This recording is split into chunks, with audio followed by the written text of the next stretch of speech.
Your conference is being recorded.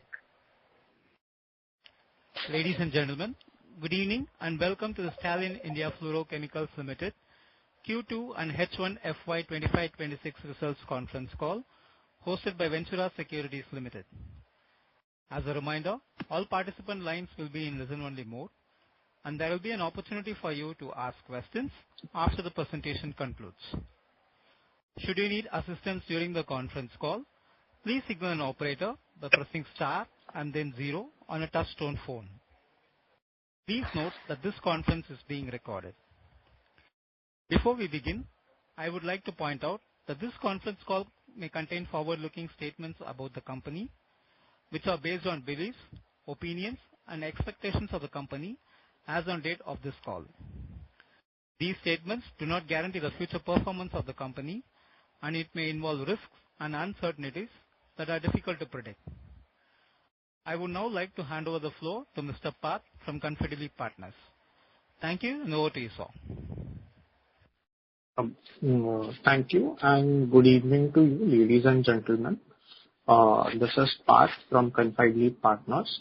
We represent the investor relations for Stallion India Fluorochemicals Limited. On behalf of Ventura Securities and Concall Partners, I warmly welcome you all to the Q2 and H1 FY25-26 earnings call of Stallion India Fluorochemicals Limited. So the company will be represented by Mr. Shehzad Rustamji, who is the Managing Director and CEO. I would now like to hand over the call to Mr. Shehzadji for his opening remarks. Thank you, and over to you, sir. Thank you. Good evening, everyone, and a warm welcome to Stallion India Fluorochemicals Limited Q2 and H1 FY25-26 earnings conference call. We are pleased to share yet another quarter of robust performances reflecting the continued strength and resilience of our business model. For the second quarter of FY25-26, total revenues stood at 105.75 crores, making a solid 55.6% year-on-year growth driven by higher volumes, improved product mix, and strong demand across key end-user industries. EBITDA for the quarter surged nearly sevenfold to 15.77 crores, with margins expanding to 14.9%, while PAT increased more impressively to 11.42 crores. For the first half of FY25-26, we achieved a total revenue of 216.3 crores, representing a 52.8% year-on-year growth. EBITDA for the period almost doubled to 30.14 crores, and PAT increased by 135% to 21.78 crores. Underscoring the operational leverage we continue to realize through scale, efficiency, and strategic pricing discipline. This is in spite of a challenging macroeconomic backdrop characterized by global tariff-related headwinds and cyclical slowdown in certain sectors. We have already achieved over 50% of our full-year revenue guidance of 430 crores within the first half year. With H2 traditionally being the stronger period for our business, we remain confident of achieving our growth targets for FY25-26. From a strategic standpoint, the first half of the year was marked by significant progress across our integration roadmap. Our 10,000 metric ton R32 manufacturing facility in Bhilwara, Rajasthan, currently under development, will provide backward integration and strategic control over our most critical raw material, ensuring our cost competitiveness and supply reliability. In parallel, the upcoming Mambatu facility in Andhra Pradesh, which is our fifth operational site, will enhance our blending and debulking capacity for HFO refrigerants and specialty gases, while also adding semiconductor and helium processing capabilities. We are also expanding the Khalapur facility to strengthen our footprints in liquid helium and high-purity semiconductor gases, targeting India's emerging electronic, solar, and fiber optic industries. These sectors are expected to grow at double-digit CAGRs through the next decade. Our focus remains on sustainable growth, operational excellence, and customer-centric innovation.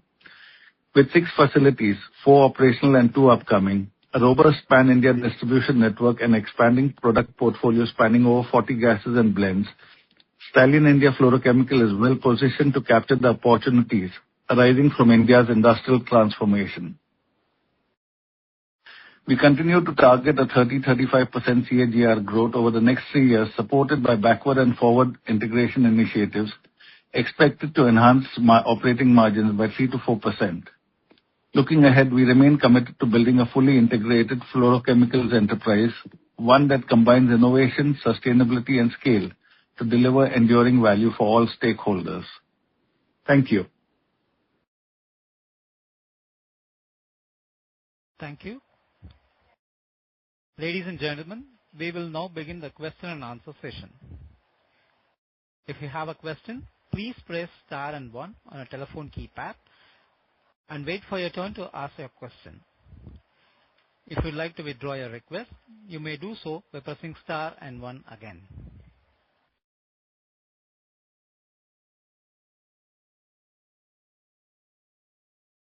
Ladies and gentlemen, to ask a question, please press star and 1 on a telephone keypad. We'll wait for a moment while the question queue assembles.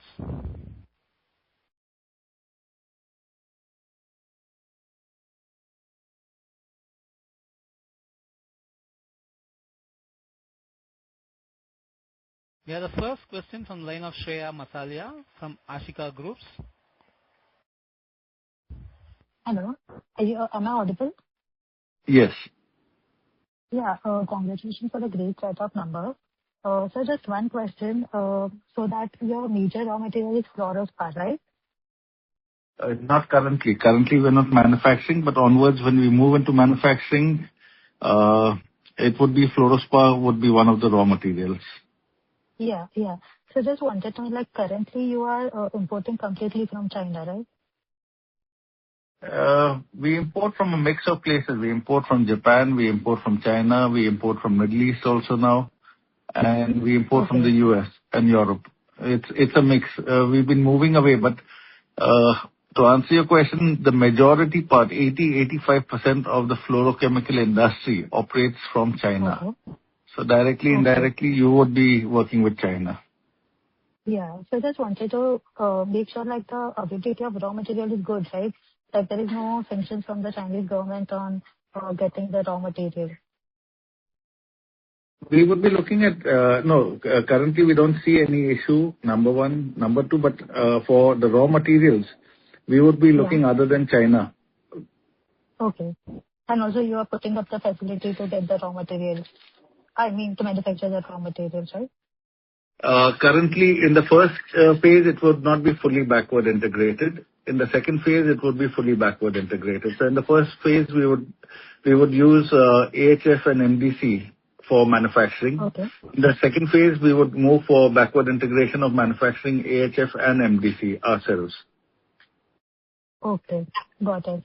And like your quarter-on-quarter numbers are quite good. Like you say that your Q1 and Q2 is usually weak, then the Q3 and Q4. So like Q1 and Q2 are extremely good. So the guidance remains the same, like it will be a good quarter for Q3 and Q4 also? Actually, Q1, Q2 really the weakest quarters that we have. Yeah. In fact, it is usually the worst performance that we can ever hope to expect.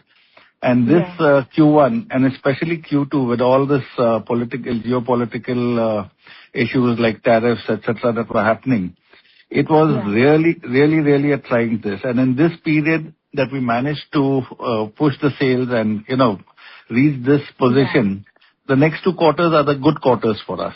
So we look at achieving whatever we have set out to, maybe more, but definitely whatever we have stated, we will achieve 100%.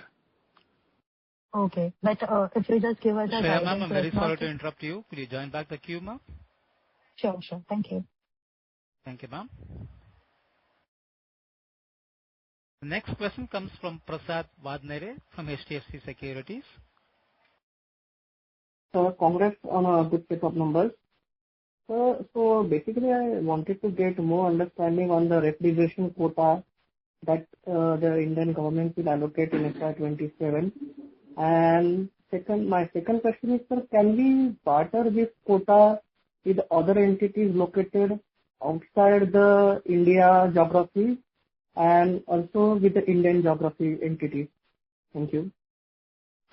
Yeah, thank you. The quota system that will come in 28 is not decided, or the modalities have not been laid out by the government. In 27, the government will sit, formulate and arrive at what is the best system for India. What is currently quoted by a lot of people is the broad framework of Kigali Accord, in which countries in various regions which have gone in for the phase out earlier to us, like the developed nations moved one period earlier to us. So how they have followed basically is taken as a model framework that, okay, this is how it will be done. One thing is very clear, the baseline years, 24, 25, 26, whatever import, whatever production, whatever consumption, whatever you're doing in the 3 years, the total is added and divided by 3, and that will be the baseline figure. That is what will establish as your quota, the starting point of your quota. So typically, like if you were just giving an example, you're consuming or importing or whatever, 1,000, 3 years you did 3,000, divide by 3, 1,000. That is the the broader frame of how the thing would be evaluated, how it would come down. Number one, has the government taken out any notification? Has the government decided? No, the government has not decided.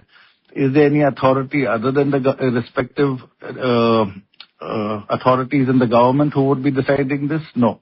Only they have the final say, and how they will come out, they will inform in 27. So currently, it's more a broader understanding of how it will be done. The baseline years formula is that is more or less a set thing, but other than that, everything else is speculative. Second is this quotas tradable? Yes, these quotas will all be tradable. In fact, like how carbon trading was done, these quotas also are tradable in many ways. How it will be done? Can it be traded? Your third question, can it be traded within the country and outside the country? It can be done both. Now, usually how this would affect is, suppose tomorrow, this is one of the things that we have always mentioned, when people do a valuation of the company, nobody's even got a clue of what the true value of the company will be when you calculate the quota that will come. Now, what is the quota? Now, tomorrow I'm saying HDFC Securities decides that we want to import gas. You cannot import gas. You have no quota. Only Stallion can import, or maybe the 10, 20 entities who have the quota. Import can only come through them. The first thing is it's restrictive. It becomes like a monopoly. It can only come through this source. It cannot come through anything else. No amount of money, you cannot do anything.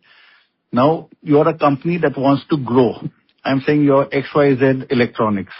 Okay, you're a manufacturer of ACs. Last year you did, say, your production quota has been set. You did, say, 100 tons. I'm just giving an example. This year you've got very aggressive plans. You want to do 200 tons. There's only two ways you will be able to do this. One is your GWP has been calculated, your tonnage has been calculated. Either you move to a lower GWP product. That means, like, suppose if you are dealing in 32 and you want to double your production, there's only two ways you can do it. One is you move to 454B, which is 50% of the GWP. That's a HFO blend that we'll be manufacturing in Mambatu facility. That has got 300 GWP, and 32 has, say, 600 GWP. So if you want to double your capacity, stop using 32, move to 454B. That is how this quota will guide industry to move to lower GWP products. The other way that you can do it is you come to Stallion and you buy the import quota from Stallion and then use it.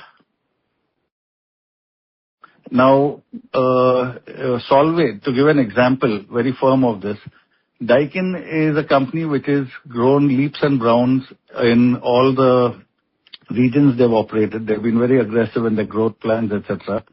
Europe, they had extremely good move and expansion, etc.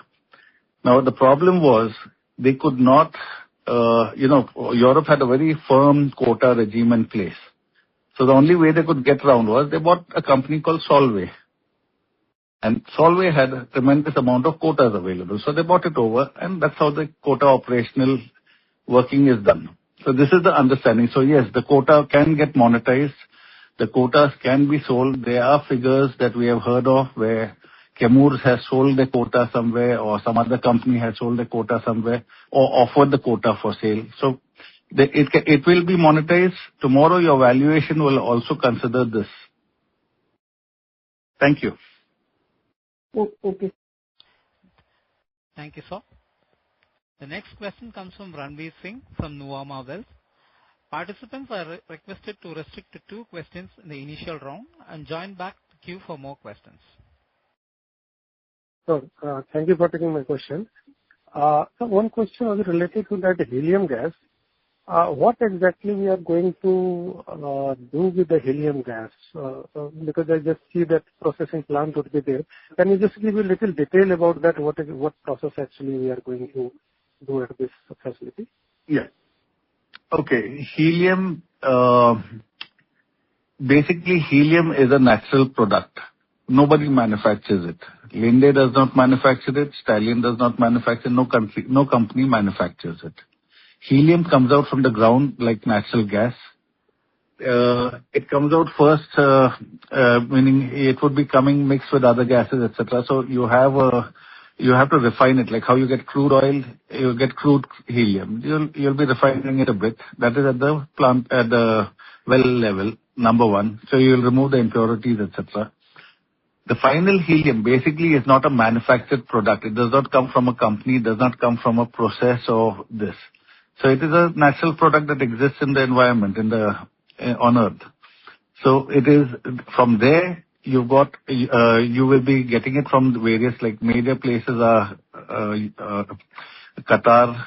You got USA is one of the largest. Then Russia. So you got like 4 or 5 major places from where helium would be available. Number one. Number two. This is now helium is the smallest molecule, lightest molecule. You cannot transport it in gas form. It'll be very expensive. So you have to bring it in liquid form. So you've got specific containers, etc. It comes in liquid form. When it comes to us in liquid form, it has to be first, what requirement of liquid you have has to be handled in liquid. Now, just to explain to you what is helium, it is liquid at minus 257 degrees Celsius. There is nothing on earth that can get you to bring the temperature as low as minus 257. So how do you retain it in liquid form? It comes in special iso tanks which have got a vacuum layer.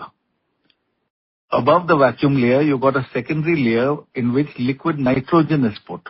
Liquid nitrogen is at minus 200, minus 190 something, and that is what slows down the evaporation rate of helium and allows it to be in liquid state for that 1 month of transit. But still you have operational losses there. Now, handling all these cryogenics and handling and refilling it in liquid, again similar containers, vacuum containers, etc. Transporting it to where the end uses. Where is liquid helium used? It's used in ISRO, it's used in fiber optic manufacturing, it's used in semiconductors, it's used in MRI machines, medical field. It's used in like the Navy where you go for ultra deep, ONGC and Navy where you go for ultra deep sea diving.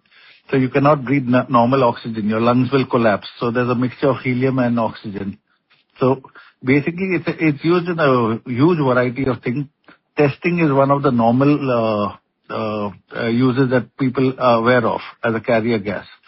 So basically there's a portion that will get sold in liquid form. There's a portion that will be sold in gas form.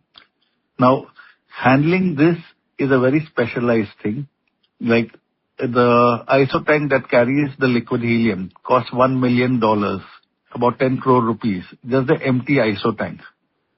Second, the value of the gas is almost equivalent. If you do not know how to handle, you'll have evaporation of that much amount of material with no chance of recovery. So it's a very specialized way of handling. Secondly, with the semiconductor, medical, etc. With semiconductors, you need 6N handling. 6N purity, that is 99.99999 like that, purity. You have to have testing capability.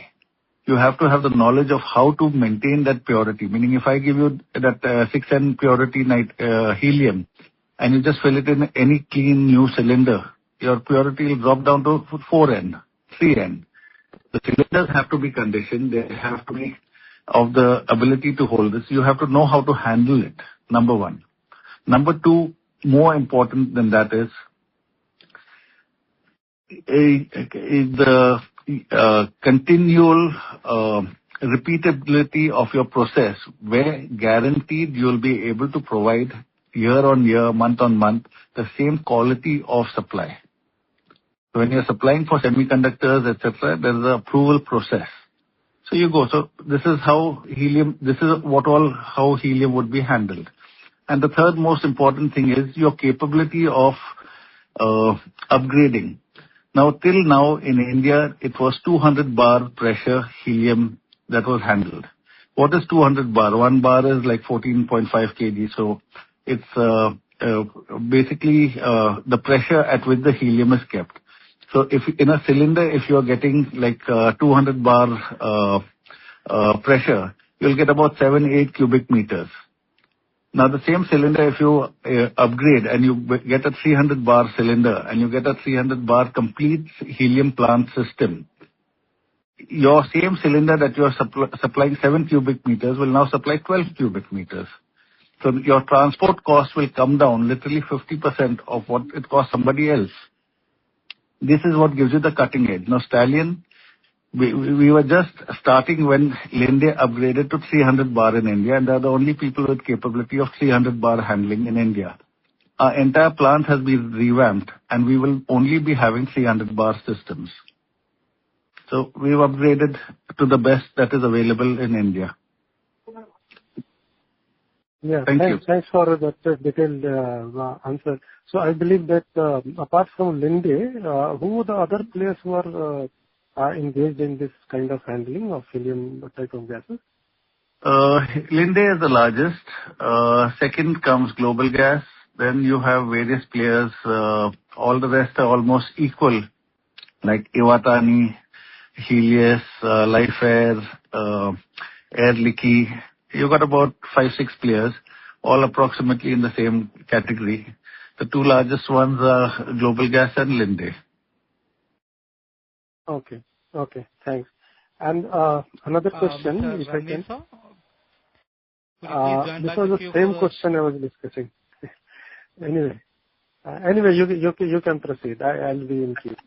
Thank you so much. Thank you.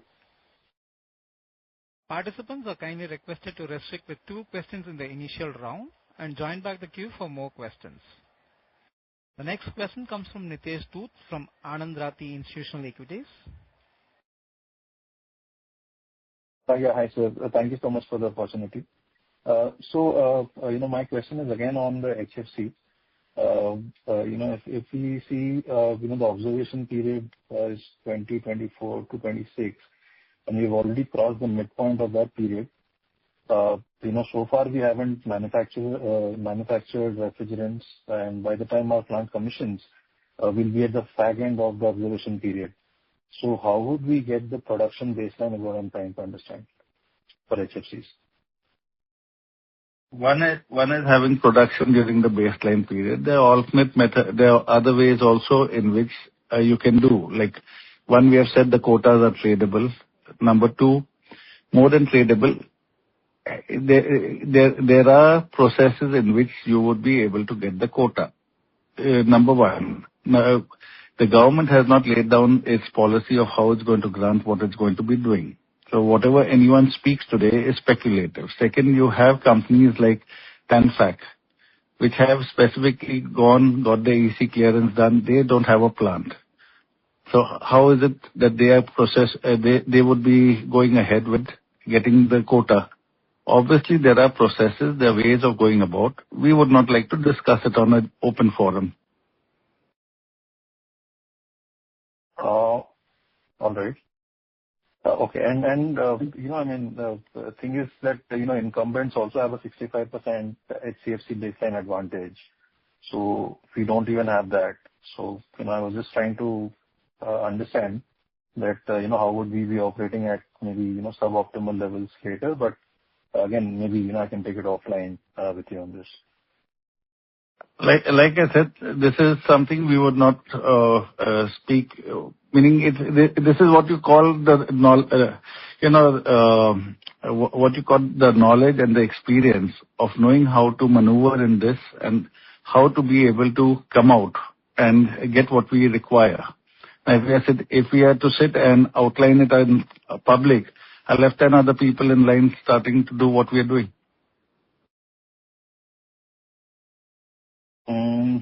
Yes. Okay. And so just maybe, since you said that, you would be manufacturing AHF also going forward at some point. Okay. So the first thing is, where do you source your MDC from currently? For R32 production, MDC and AHF, where would you be sourcing from? It would be local, they're sufficient, and internationally also we would be looking other than China for AHF. There are swap deals available. There are various mechanisms in which we can do it. So already the basic discussions and everything are already done and in place. MDC, there's a glut in India. Right.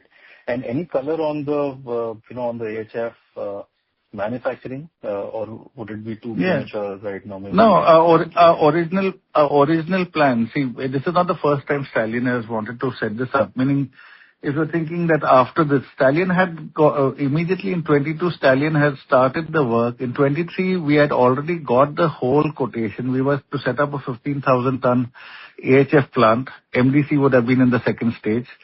And to complete like 35,000 ton sulfuric, 40,000 ton sulfuric acid plant, 15,000 ton AHF plant, and a 10,000 ton 32 plant. The whole plans were drawn up. We had done extensive work on the reports. We had the whole thing. The 1 year delay in the meaning the plan was 23. We would have been very much in time for the 24 to 26 baseline period. This 1.5 years that got wasted during the IPO process for us knocked that part out for us. So now when we are setting up the plant, the reason we have not gone for AHF is, number one, it would take us minimum of 18 months to have that whole facility set up. And right now we don't have that time. We want to complete in 9 months the basic first stage. So the first stage of the integration would be just the 32 manufacture. In the second phase, earlier we had planned 5,000 plus 5,000. Now we're going for 10,000 at one stroke. Second stage, we would go for AHF and MDC. The reason we would do it is, it would add another 500 crores to our revenues with the same 20% PAT, because currently what we are calculating is at a 20% higher price than what if we would have manufactured. So when we go into backward integration, that would give us that much more revenue stream and that much PAT increase.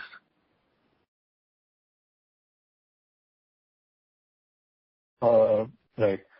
Sure. So thank you so much for answering my questions. Wish you all the best. Thank you.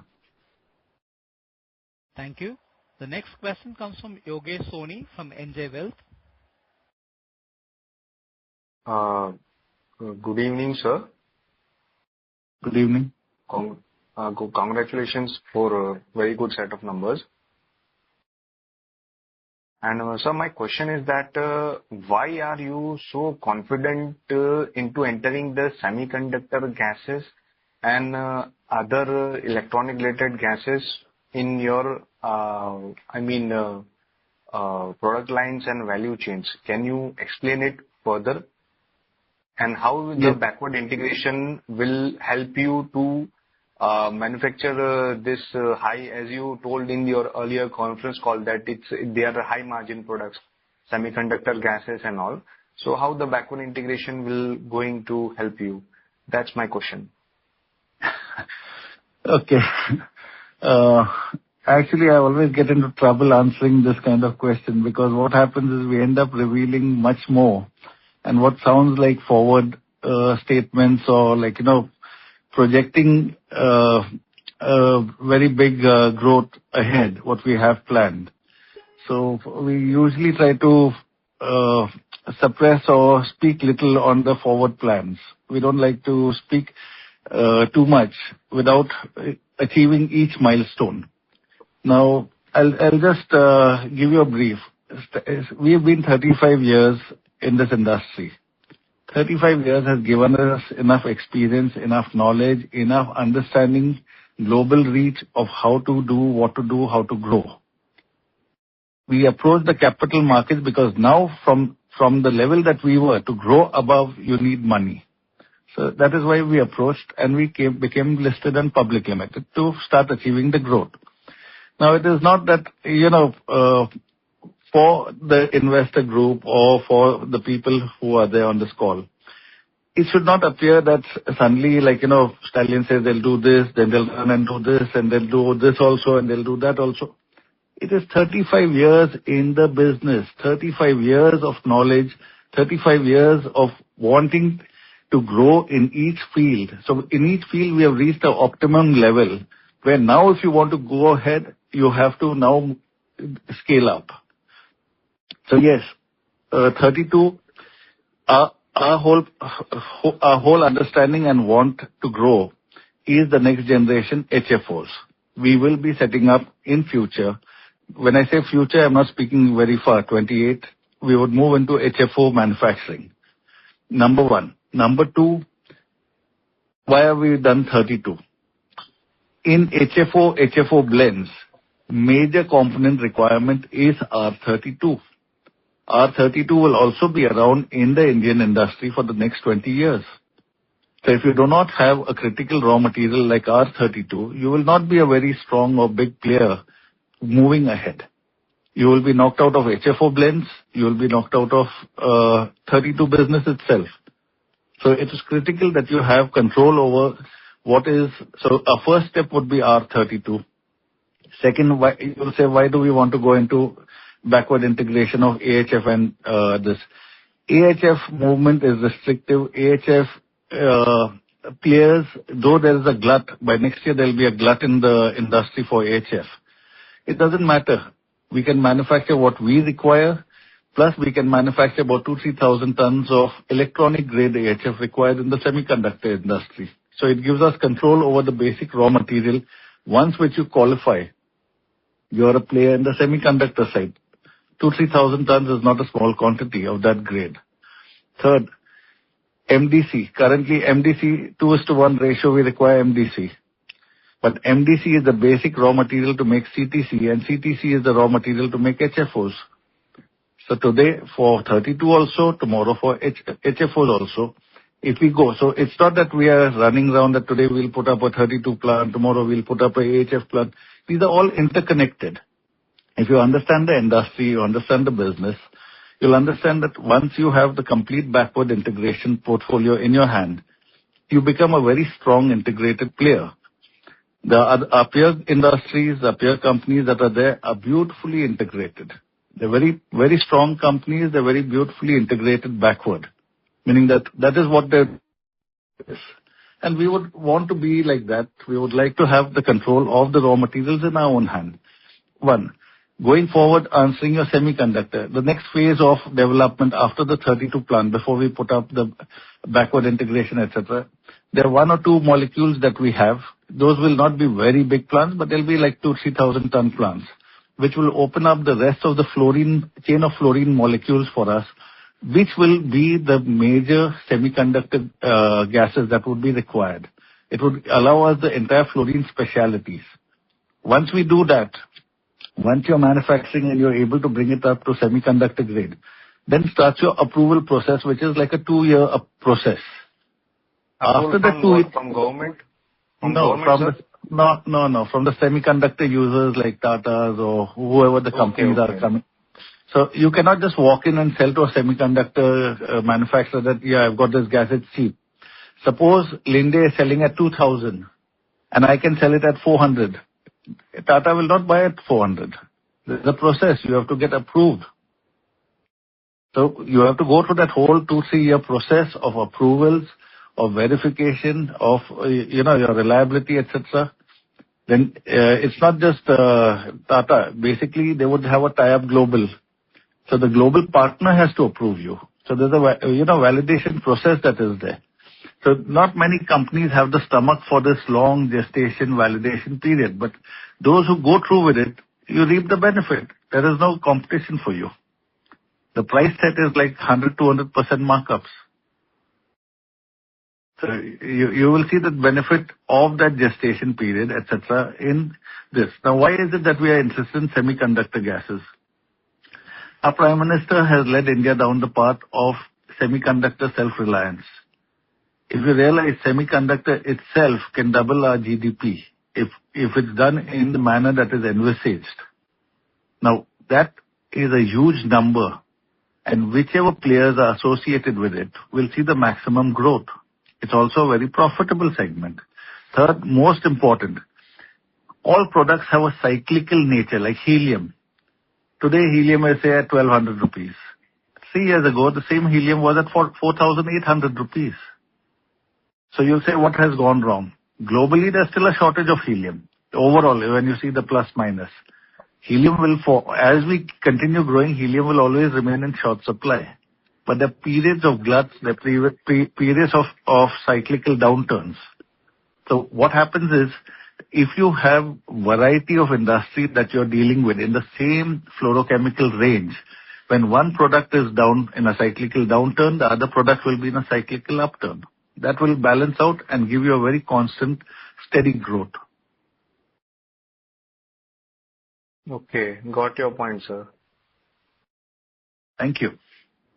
Thank you. Thank you. The next question comes from Deepak Poddar from Sapphire Capital. Hi, I'm audible, sir. Yes. Yeah. Thank you very much for this opportunity, sir. So just I have a few queries. Now, first on this 3 expansion that we are planning in Khalapur, Mumbatu, and Rajasthan. So just wanted to understand what's the respective capex that is going into each of this plant, and what's the commissioning timeline and corresponding revenue potential and margins that each of this plant can see. Yeah. Okay. Now, for the Mumbatu plant and for the Khalapur plant, the helium plant, these are the only 2 projects for which capex was raised in the IPO. Currently, the activity that is being done at Bhilwara is not covered under the capex of the IPO. Even the expansion at both the plants over what we had planned is not covered under the IPO. So in the semiconductor side, in Mumbatu side, I think it is about 20 crores, and in the Khalapur it is about 30 crores. Capex, right? 30 yeah, crores. The capex. Yeah, 52 crores was the capex outlined. Now the difference is in Mumbatu, we had originally planned only to have 5 tanks and just a simple blending facility. Suddenly we realized the potential, and we also realized that once we start up, we cannot go and take a shutdown to expand each time. So in reality, the project at Mumbatu has been enhanced 2.5 times. Now we will be having a 10 or 12 tank facility. We will be having the same helium and semiconductor facility that we have here. We are setting up here. We'll be setting up there. We'll have hydrocarbon handling capability out there. And the multiple number of tanks and all, to the maximum that plant can be utilized, we are doing. So our capex requirement there has significantly gone up. Secondly, the timeline, what we were planning to come out in by November end, we would probably move into Jan end or Feb. But that would be a plant that is 2.5 times of what was envisaged earlier. And the cost is from internal accruals. The enhancement is all from internal accruals, meaning it goes over the capex requirement. And what's the revised capex from 20 crores that you mentioned? It would be significantly higher. I mean, any number you can put to it? I mean, is it 100 crores, 50 crores? No. It won't be that much. It would be, basic understanding. The original capex, we had already taken into account that tomorrow we would have to go for this size. So basic things are already covered, like the fire, just giving an example, like the RCC fire tank. We will not go in for a 200 KL fire tank. We'll go in for a 600 KL fire tank. The foundations, when they are made, the foundations will be made for the last expansion. So the capex requirement would jump from 20 to 30 there. 20 to 30 crores. Okay. Yeah. And what sort of revenue potential we can see in each of this plant? I mean, at optimum utilization? See, you have to understand, HFOs currently are under patent, this. Association with Honeywell allows us access to all HFOs which other players in India cannot access. The local manufacturers cannot touch it yet while it's under patent. Maybe one or two other companies who also have access to patent foreign companies can only access it, not the local companies. Now, one of the reasons for delay is we are also working with Honeywell to see the blending and the process, not only for India, for abroad or wherever else it's required, which would allow much more robust working for us and much more fuller capacity utilization. Okay. And revenues, all the growth onwards is going to come from HFO growth. Okay. So you're asking revenues in terms of, it would have an incremental like 50, 100 crores, 150, 200 crores, like that. It will keep increasing every year. Okay. Same way with helium. Okay, understood. And what about the Rajasthan? What sort of capex and commissioning timeline? Rajasthan we would be looking at, it would have a minimum requirement of 200 crores in capex, number one. Number two, it would have a requirement for working capital also. The working time, normally a plant of that size, you would take about 18 months. We will set it up in 9 months, working round the clock, night, including night shift, etc. And we will ensure that within 9 months we are up and running. 9 months from now? 9 months from now. So by June 26 roundabout. And what about Khalapur? By July 26. And what about Khalapur timeline? Khalapur also we should be ready by December. Your voice cracked, sir. Can you just repeat? We would be ready by December end or Jan maximum. December end. Yeah. Both these plants, you have to understand, we had to completely redesign both the plants. Because once you change the whole engineering design from 200 to 300 bar, everything needs to get changed. All the cylinders have to get changed. Everything has to get changed. Correct. Understood. And just one final thing, Rajasthan one, the entire, the produce will be internally utilized or will be selling from that plant as well? No, we'll be selling from that plant.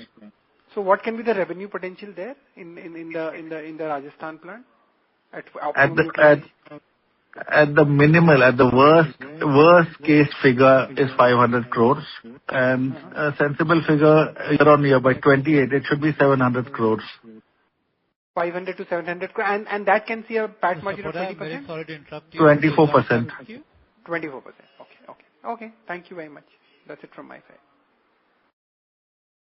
Thank you. The next question comes from Ajit Sethi from Eco Quantum Solutions. Yeah, thanks for the opportunity. Sir, in Q2, we have done around 15% margin. So my first question, is this margin sustainable? And my second question is, this we have done without our manufacturing facility coming online and our new semiconductor process. So going forward, can we increase our EBITDA margin from this level? No, from the current business, we had promised turnover growth to 430 crores and the corresponding PAT 40 crores. This was not considering the semiconductor or the Mumbai facility. we had committed to this number that we will achieve. We are targeting, and we'll be achieving this. We are happy to say that in the first 2 quarters, we have achieved 50% of the figure, both for the PAT and the revenue. So in the next 2 good quarters, meaning we are confident that we will achieve whatever we had set out. Now, the good thing for the investor group also is Stallion has got such small milestones, 3 months, 2 months, every 4 months. The milestones are so close together that you don't have a long gestation period or a long wait to see, are we actually completing whatever we commit. Like a simple thing, like now if you're talking of this Bhilwara facility, we're talking of July 26. It'll come in 2 quarters, you'll blink and you will be in July 26. So, the milestones of everything that we are speaking is so fine, so close, and so well defined that it's very clear to you whether we have achieved, we have not achieved, did we speak more, did we do as we committed or not. Number 1. Number 2, basically, the revenue growth that will start coming from the helium semiconductor side of the thing, from the Mumbai 2 facility, that will start kicking in and maybe a little in Q3, and from next year it would kick in fully. Oh, okay, understood. But so as we have guided, we will increase our profitability margin by 3 to 4%. So we can increase from this level, right? In the current business that we are, this is optimum. Meaning no other company operating in the same field. In the current business, you cannot get more than the current margins that we have. When we start the blending process, when the helium starts, that will up the PAT. The EBITDA and PAT will increase significantly. That 3-4% what we are saying will come from there. And when you go into the manufacturing full scale at Bhilwara, there the PAT would be 22-24%. That is the kind of returns you'll get. So when you have to understand, if I'm going to do 500 crores or 600 crores of manufacturing, my other business also that we are currently in is not going to go lower. That will also go from 430 to 500 and 500 to 600 crore. So 600 and 600, so one is say 10%, one is 22%, 32 divided by 2, 16%. Like that. So you will see a significant growth in the margins coming in. And later, as the percentage of manufacturing increases much more, like with the backward integration and with the HFO, etc., that time real margins in a year or 2 will jump up to 20%, 22%. Okay. So my last question is, so our Rajasthan facility will be operating at will come in July 2026.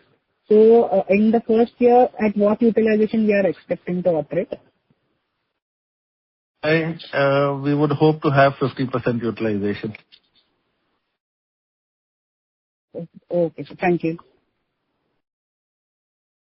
Thank you. We have the next question from Vedant Sarda from Nirmal Bang Securities Private Limited. Thank you for the opportunity. Am I audible? Yes. So I wanted to understand, like we are targeting 30 to 35% growth for next 3 years. I can see that our previous year's sales have been increased unevenly. Like 1 year we have 58% growth, in 1 year we have 3% growth, then 62% growth. So how this growth will be phased out now? Which year are you referring to? Like March 23, we can see 226 crores of sales, and March 24, 253 crores of sales. Like it was a 3% growth. And then March 25, 62% growth. Because in March 24, we had one of our companies, Stallion Enterprises, that turnover was not counted. Okay.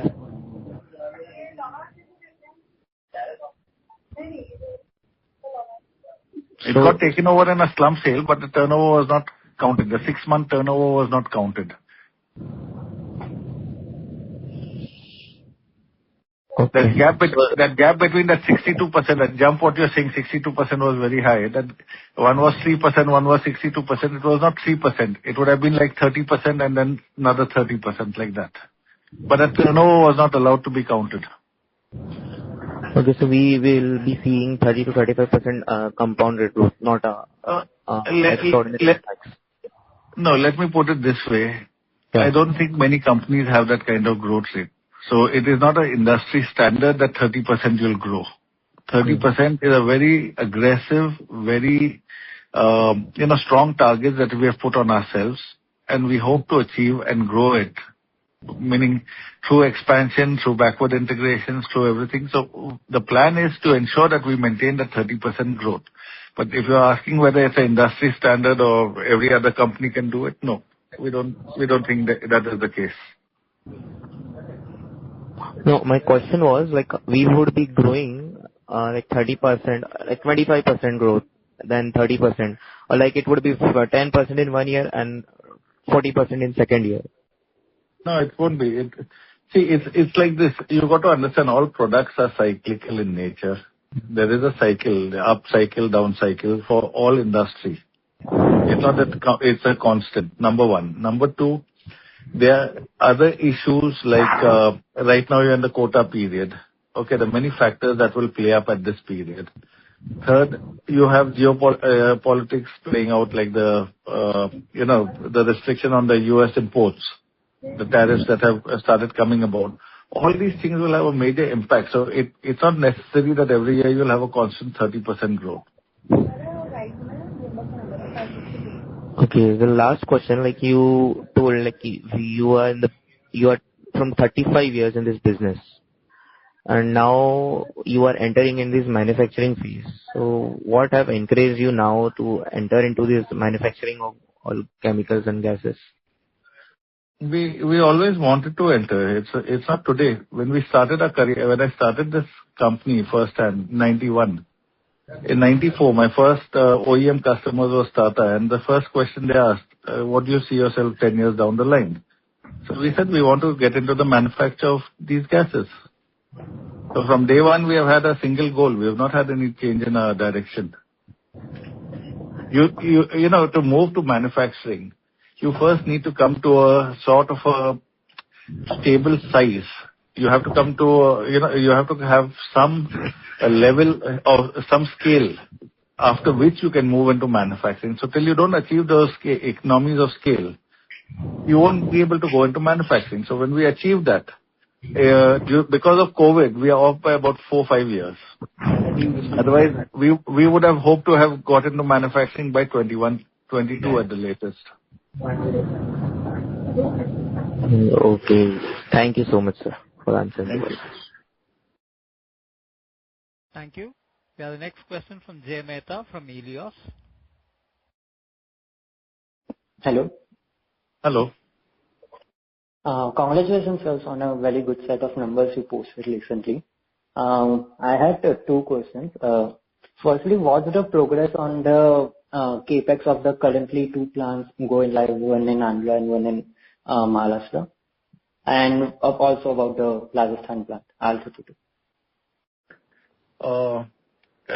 On the capex of the earlier two plants, one is the Khalapur plant and one is the Mambatu plant. Yeah. The Khalapur plant is meaning the construction is almost over. Now the fit out of the plant and machinery will be starting currently. Number one, all the equipments ordered would come in time. Basically, we would expect that by December end, we should be operational in the Khalapur facility. In the Mambatu facility, we had severe flooding. Now, basically, the land, the APIIC land is adjoining a lake. And unfortunately, in that early rains in May, all the land, including ours, became a lake. So 3 months went into first going in for that. If you notice, there's excessive mud filling requirements to raise the height of the entire land by 4 feet, 5 feet. So that was undertaken, and 3-4 months have gone off in that. Second, More than that is the expansion. That plant has been enhanced 2.5 times. So you have to completely change and integrate the entire design of the piping, of the infrastructure, of everything around that. So that has been completed. That plant, the work is on. Like the construction work now is full swing on. Even today it was raining. Last night it rained very heavily, but now there's no longer that flooding rain that was earlier in the season. So work continues. That should become operational by Jan end is what we assume. Equipment, all the plant and machinery, all the tanks are ready, all the equipment, the compressors, tanks, pipes, everything is ready. The construction work is going on now. Understood. And what about the R32 plant? R32 plant, basically we have put into the government for all the clearances. See, you cannot, these require environmental clearances, they require clearances from Ministry of Environment and Forest, they require, in principle, they need a clearance from the government to get the license to start this activity of manufacturing of these plants. This is not freely, meaning it's not a free industry where you can just set up and start working on that. So we have already applied the process of all the technical evaluations, all the regulatory requirements, fulfillments, etc. is underway. This should shortly happen. Meaning it takes time. It's not something that happens overnight, but the process is on. The land possession has been taken. In fact, over the next, we will be taking the possession. Our engineering teams will be visiting. Like Diwali, I'm not here. I'm at the land site only for a period of 3-4 days. And we will be sitting with all the teams that are required and doing the evaluation out there of how and when the work can be started, etc. Understood, sir. So we are yet to receive the regulatory approvals, all the, let's say, the water and all the related approvals. But all the other approvals are in place. Your regulatory approvals from the government have not come. The process is on. Okay, but we are confident to start it by July, basically, the plant. Yes. If you realize one thing, the company has not taken any money from the investors for this Bhilwara project, for which the land is purchased, the work has been started, all the most of the ordering and contracting and everything has been done. It's all been done by the company's internal accruals. So the company definitely must be confident when it's doing all this. Understood. See, there's a different confidence when you've taken money from public and then you say, okay, I've put it up. When you put your own money up, that time what happens is you truly have to be confident in what you're doing. Because if you fail, it's going to reflect very badly. Absolutely, sir. Obviously, I'm going by a track record. And definitely there is something you would be proud saying earlier. But okay, I was asking what's the payback period we can expect from these plans, basically? The Bhilwara plant should be between 3 and 4 years. Maybe less if it's a good year. Helium, if you come into the good cycle, maybe 1 year. Like I said, helium during the shortage year, 2 years ago when there was shortage, the same 1,000 rupee helium was 4,000. So if you run into that cycle, less than a year. Okay. That's my answer. Thank you. Thank you. We have the next question from Paras Chedda from Purple One Vertex Ventures LLP. Yeah, thank you, sir, for this opportunity. So just wanted to understand, when you said on this Bhilwara R32 manufacturing capacity, the peak revenue could be between 500 to 700 CR. That would be for 10,000 metric tons, right? Yes. Okay. And secondly, sir, with this Mambatu and Khalapur and the current existing capacity, which is the 23,000 metric tons, right? What would be the peak revenue potential on the current one and number 2 in Khalapur. I'm excluding the manufacturing, which we know now that 500 to 700 crores. See, it's like this. The current business, current business that we have already given indication. This year we would close at 430. I'm committing 430, meaning when I'm stating 430, we take it as a target that there's no question of not achieving 430. Usually, if you go by the last 2 years track record, if we say 430, we'll always end it on a much higher note, not lower. So 430 is this. Next year, the target would be 500 for this. Now the helium part would be like 50 crores is what we would look at the starting year, the first year. Same way with the Mambatu, we would be looking at 50 crores as the starting year. And then every year it would keep going up, like 50 would become 100 for both the facility and your normal growth that you have here. Right. So, yeah, I understand. And for the first year for Bhilwara, how much would you put? I mean, assuming it will be probably only activated if we start on 1st July as we have targeted, it would be about 250 crores. Okay. 6-month turnover would be 250 crores. Okay. So we're talking about almost roughly 850 odd crores next year, potentially. Yes. But 26. If we meet our target, then 250 crores will be. Yeah, all going well. All going well. All going well, yes. Hopefully all going well, we would reach 250 crores for that. And 500 in the next year. And 700. And margin.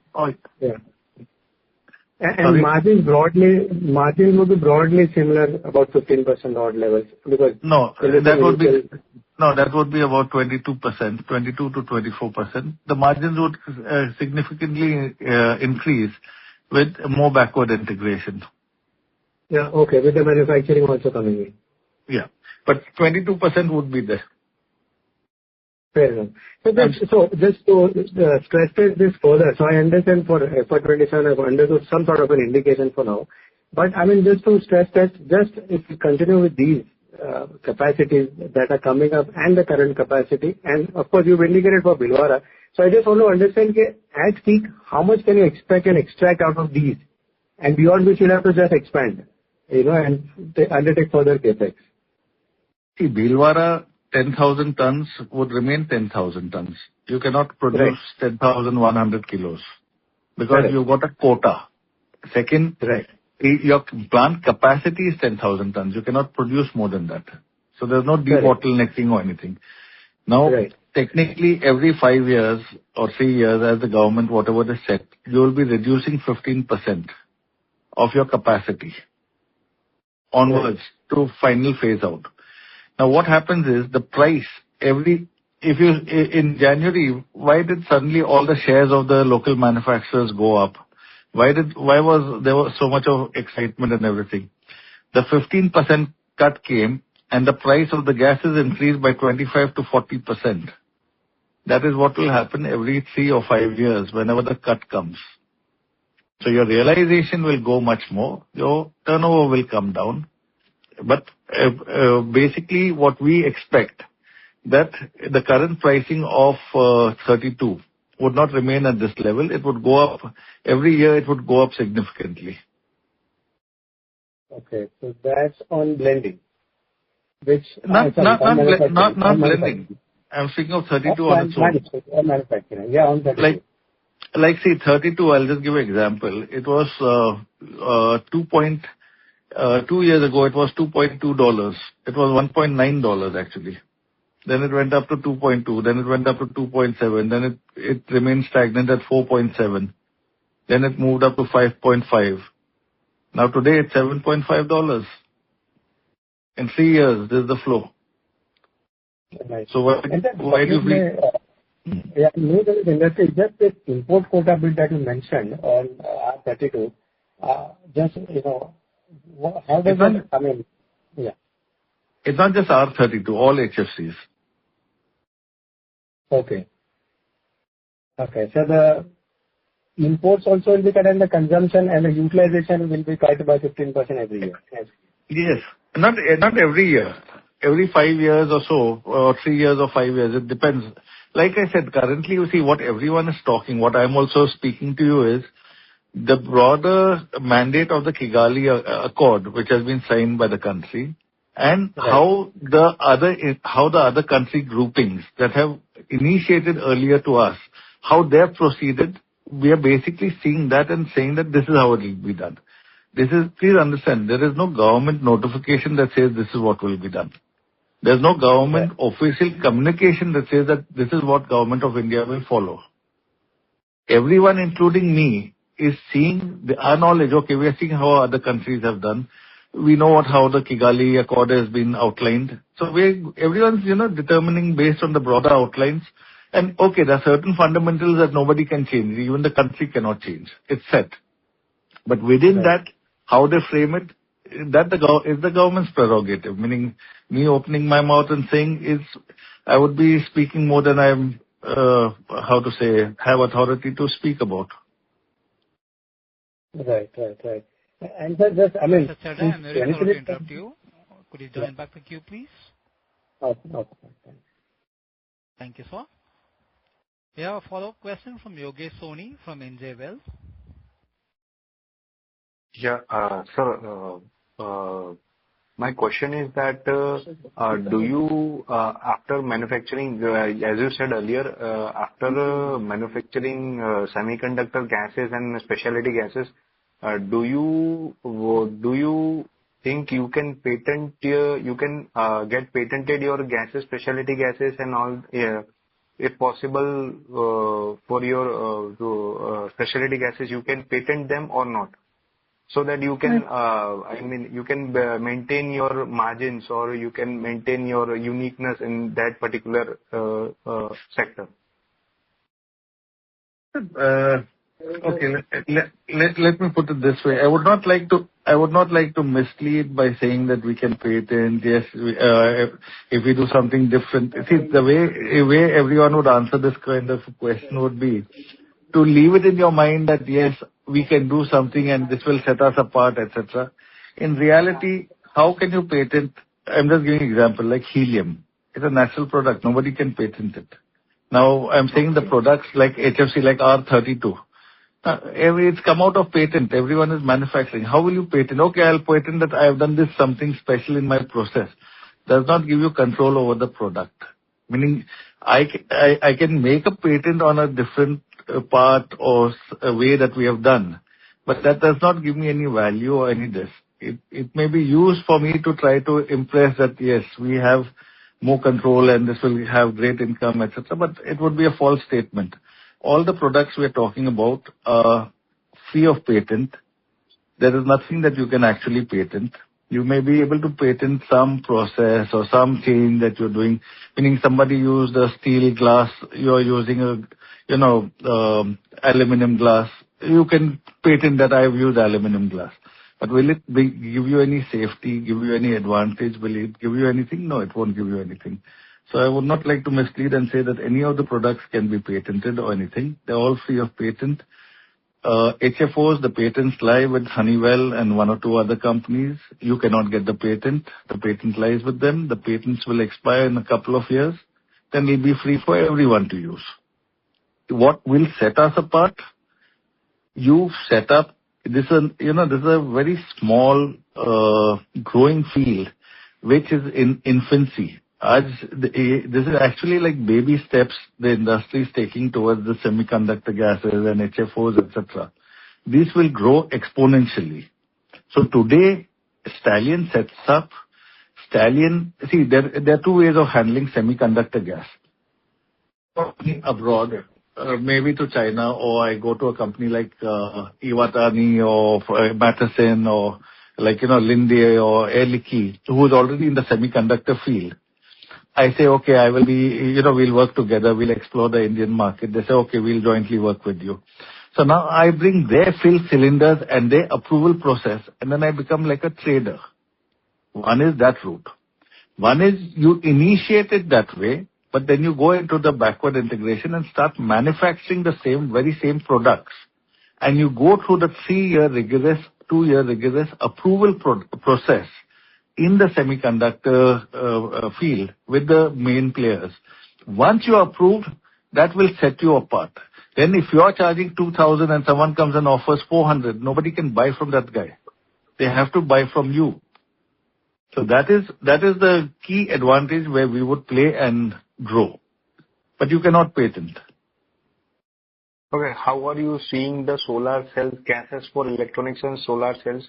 How much growth you are expecting from them? Are they going to form a significant part of your revenues? They will be a lucrative part of our revenue. They will be a very good insulator against, the common commoditized products. But they will not, each product on its own will not play a major part in our turnover. I'll explain what I'm trying to say. NF3, nitrogen trifluoride. It's one of the key products in solar cell manufacturing. Like it, there are many other products, 3-4 other gases that are used. One is currently you get it from the, where tie-up you have, which is already pre-approved. Tomorrow when you go into 1 or 2 molecule manufacturing that we are looking at, you will also open up this stream where you can manufacture it. That when you go through the approval process, then you will be on par to any of these people. Now, how much NFC is going to be used? Like you're speaking of like 200, 300 tons. Now 200, 300 tons and 10,000 tons or 20,000 tons is not going to play a significant ratio. But as solar manufacturing, as Adani's, Ambani's, Tata's, everyone are growing that business, tomorrow it may become major volumes. Today it's not major volumes. But each of these products, when you add it up together, creates a significant value and turnover. Okay, got your point, sir. Thank you. We have the next question from Devant Tandon from FinDoc. Hello. Am I audible? Hello. Yes. Yeah. Hi, sir. Thanks for the opportunity. I have 2 questions. First is if you can share some light on demand supply scenario of R32 in the global market. And second one is it will be really helpful if you can share the capacity utilization across all plants.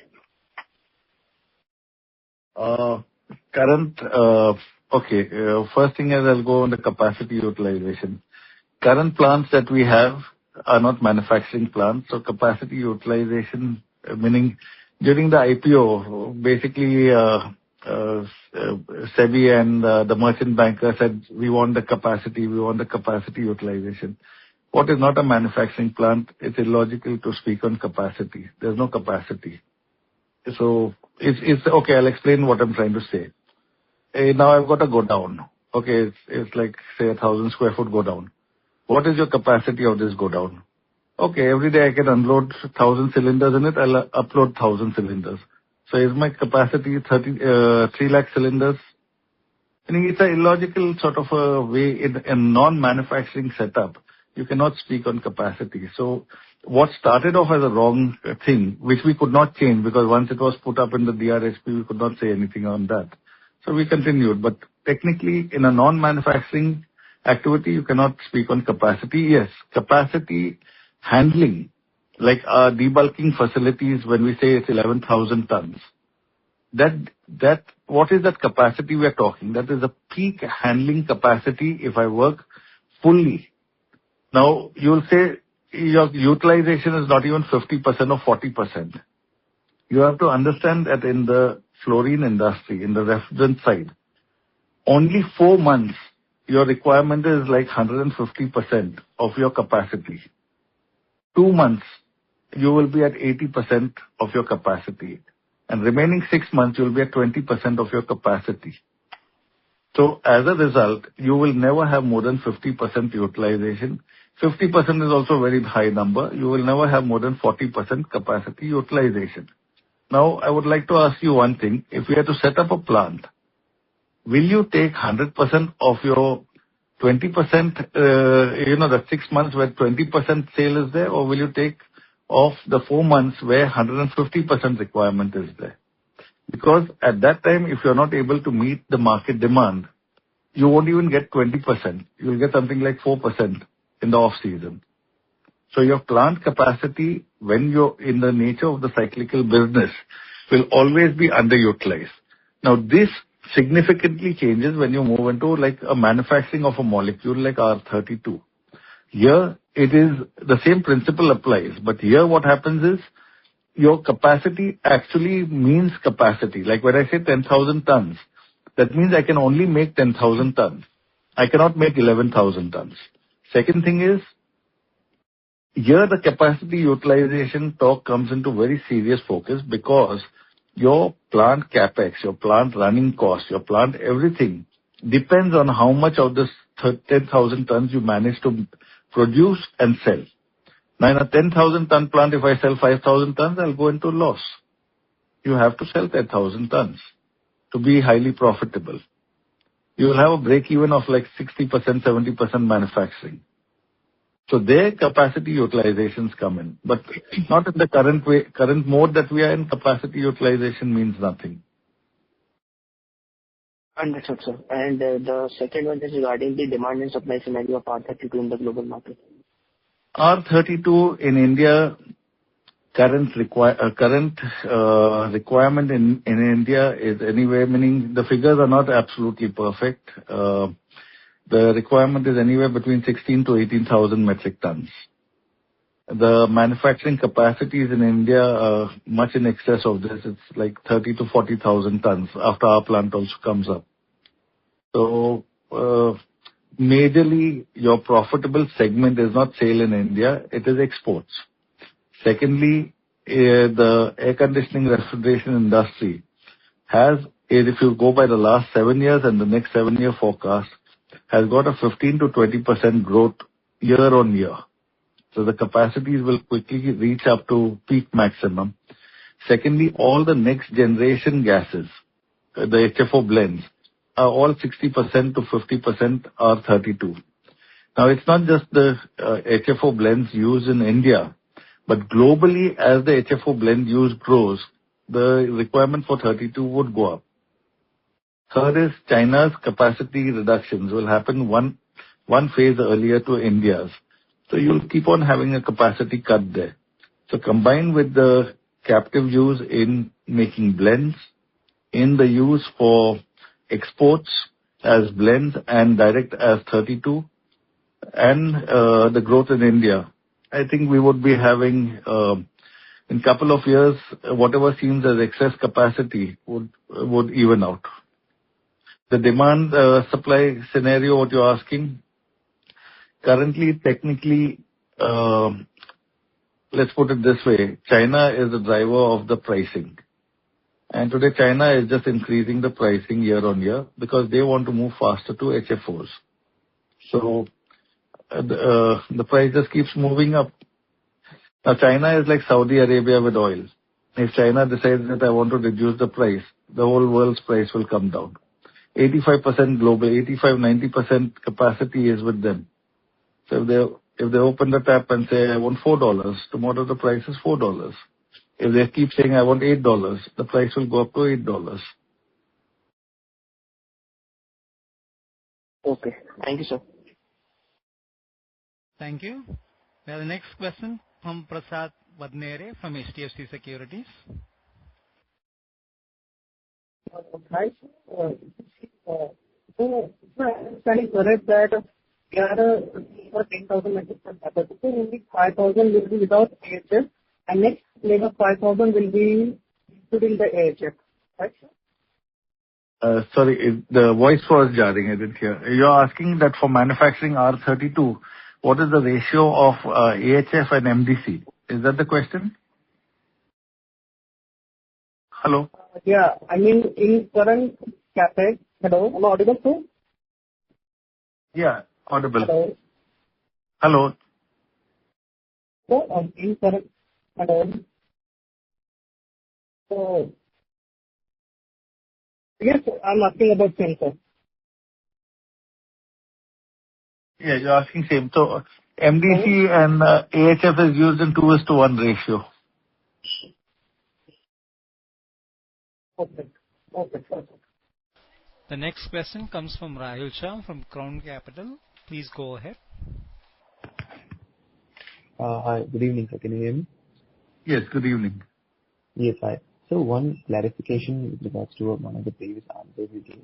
So I believe, you're calculating how your top line potential can be in the range of 850 crores if everything goes well, right? Next year, if all your plans and expansion is in place. Now, with this, are you expecting 22% margins? Did I hear it correctly, or was that specifically for the Bhilwara? It's specifically for Bhilwara. None of our activity here will get 22%. Bhilwara will get 22%. The helium, that's at the PAT level. Yeah, the helium would generate between 16 to 18%, which averaged out would raise our PAT up. But 22% would specifically be from Bhilwara. And at the PAT level, okay. Yes. So any sort of still overall consolidated level, can you give a sort of range for the next year, which you expect you can achieve EBITDA margin? Sorry? I didn't understand. Sorry? At the consolidated level, any sort of EBITDA margin range you can guide us for, just an outlook you think you can achieve? Very honestly, this would be again a misleading forward statement from my side if I make it. I should not be making it. Because for the simple reason, it all depends on our capacities at Bhilwara coming into production by July. My facilities are coming on stream by January, etc. So what happens is, if there's any delay, nobody is going to link that, okay, this got delayed 2 months or 3 months or anything. It is the figure that I have said that this is going to, we're going to achieve this. So we don't want to put it this. I have made it clear, very clear that the Bhilwara, whatever production happens, that would enjoy, meaning it's a total manufacturing activity, it would enjoy a 22% PAT level. The helium would be between 16 to 18% PAT level. And the current activity we are in, it will never grow. The PAT level cannot grow, meaning it's at optimum.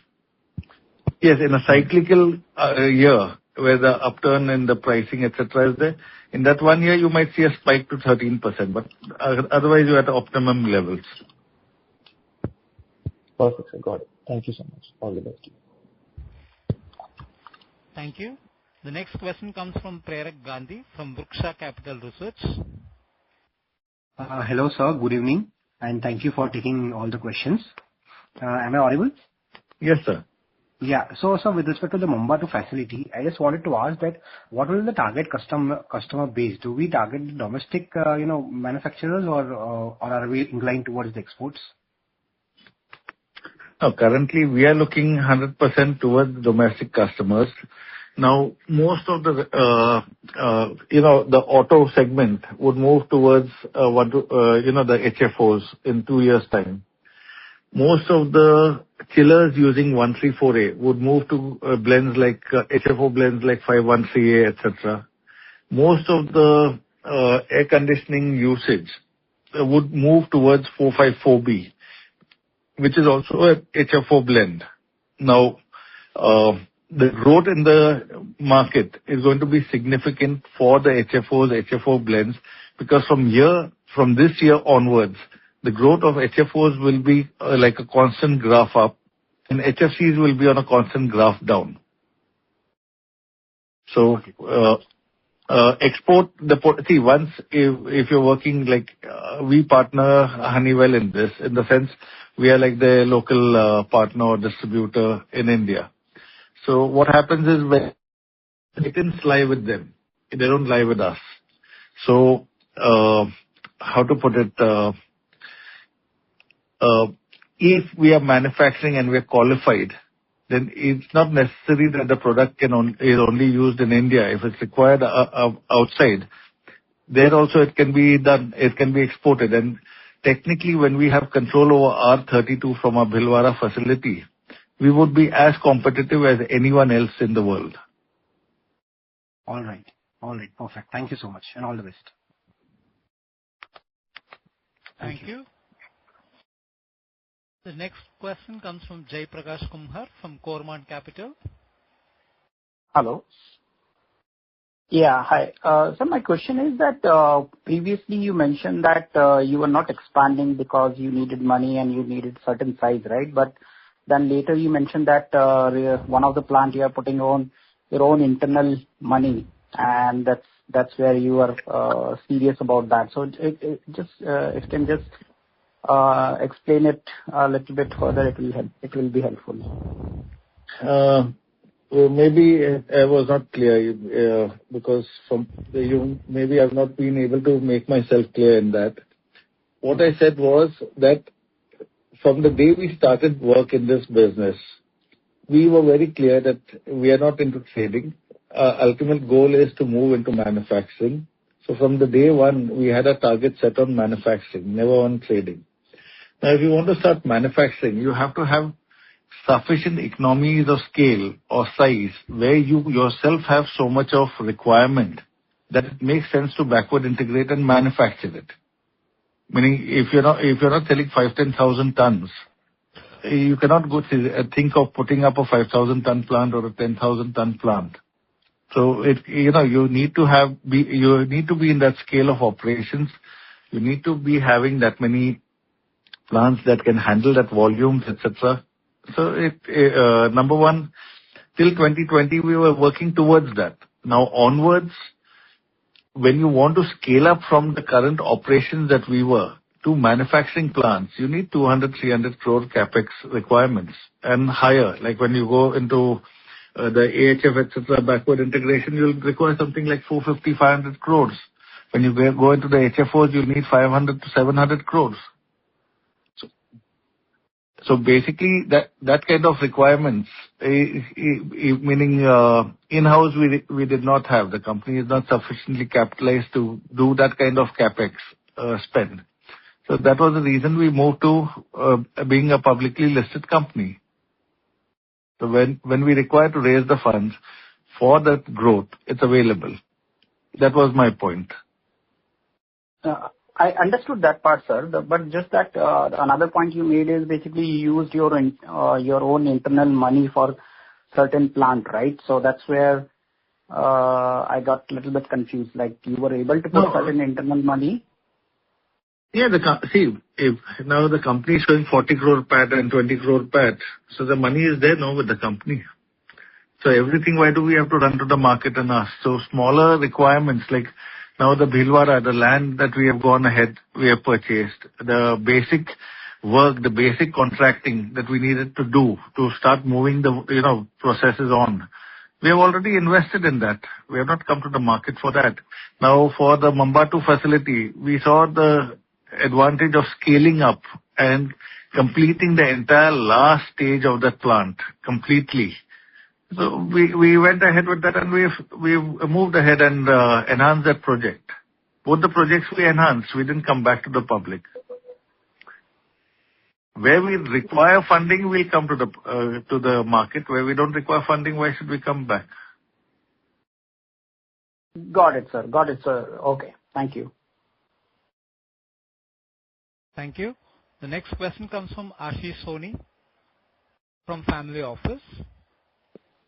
Yes, sir. Regarding this qualification with the semiconductor company, so has that process started, and are we going to work with all the major semiconductor players in India?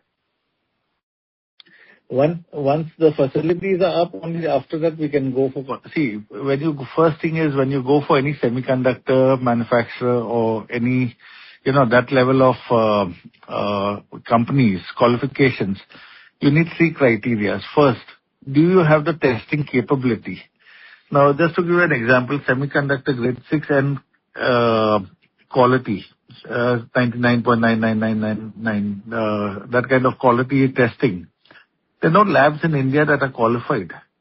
Meaning we hear of these big lab groups like SGS and the testing facilities, etc.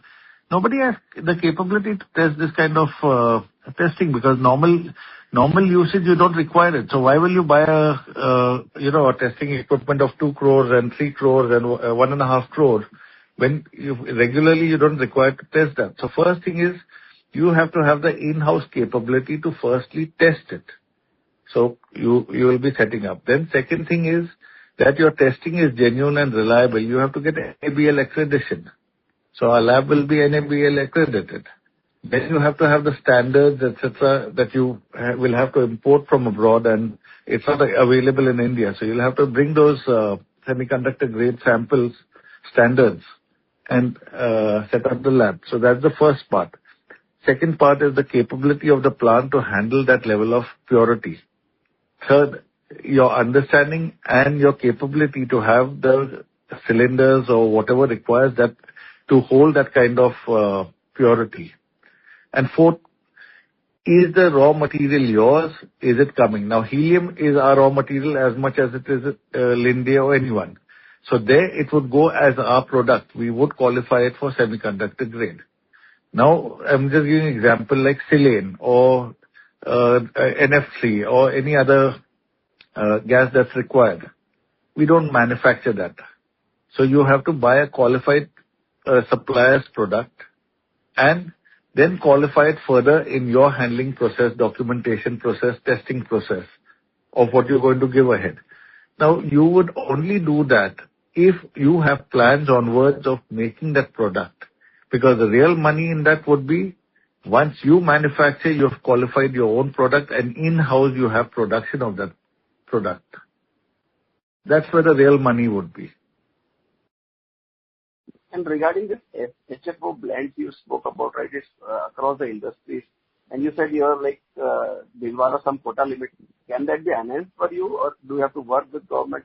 How does that work? Because the demand side, I think the business on whatever you are telling, it's huge, right? The quotas once established cannot be enhanced. It can only be reduced.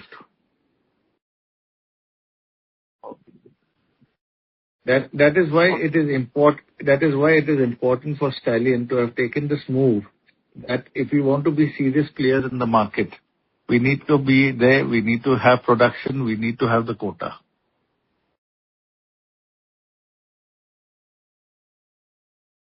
Okay.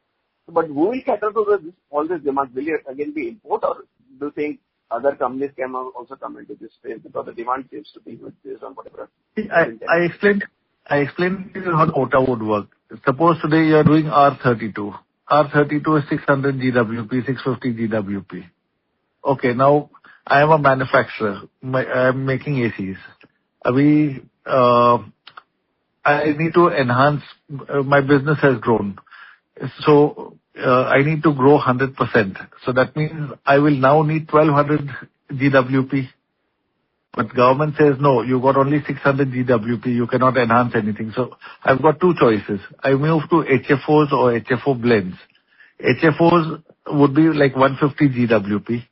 I can grow 4 times if I move to HFO. Or if I move to HFO blends, I can double my capacity. So the government will move the industry away from high global warming products to low global warming products using this quota as a tool. Now, there are two options for me. Either I move into this or I buy quota from someone who's got the quota already. So if somebody buys my quota, now he's using my quota to just enhance and produce. But now I cannot use my quota. So it removes that much out of the total pie of GWP. The whole idea is to reduce the GWP and move industry faster towards low GWP products. One last question on the Bhilwara expansion. You said it was supposed to be initially 18 months project. Now we are compressing to 9 months. What risk do you see to really complete in 9 months? Because I think in your other expansion you had range challenge. So because Bhilwara is Rajasthan, some kind of heat or something of that challenge, what challenges do you anticipate right now? First thing, we are not pulling out a magic wand and saying we'll do it half the time or we are very smart. We have simply done the backward integration halfway. We remove the AHF and any other products manufacturing, any other backward integration, which takes 18 months. Now, our 32 manufacture would take roughly like about, according to us, it would take anywhere between 12 months to 15 months. Now that we can, by working double shift, we can do it in 9 months. So meaning we're not over promising something or we're not over committing something. It can be done. Number one. Plus we've removed what would have taken a long time, like the AHF plant, the sulfuric acid plant, all that we have removed from the current backward integration. It'll be in the next stage. Secondly, Rajasthan working, meaning I would give the testimonial of my experience of having worked across India in every single state. I have never come to a state as beautiful as Rajasthan, where the government is cooperative, the people are cooperative, the local administration is cooperative, everyone is cooperative. And very honestly, you do not face any problem in that state, where you have delays and where you have like literally extortion in many places. You find nothing. It is a beautiful state to work in. Currently, we will go into the cold season. Cold season in Rajasthan, in that area will be like 2 degrees, 1 degree.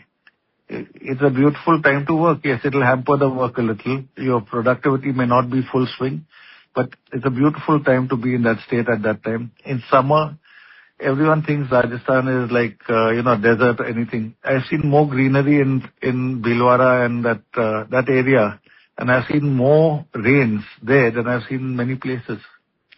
So meaning we're in a good place to be.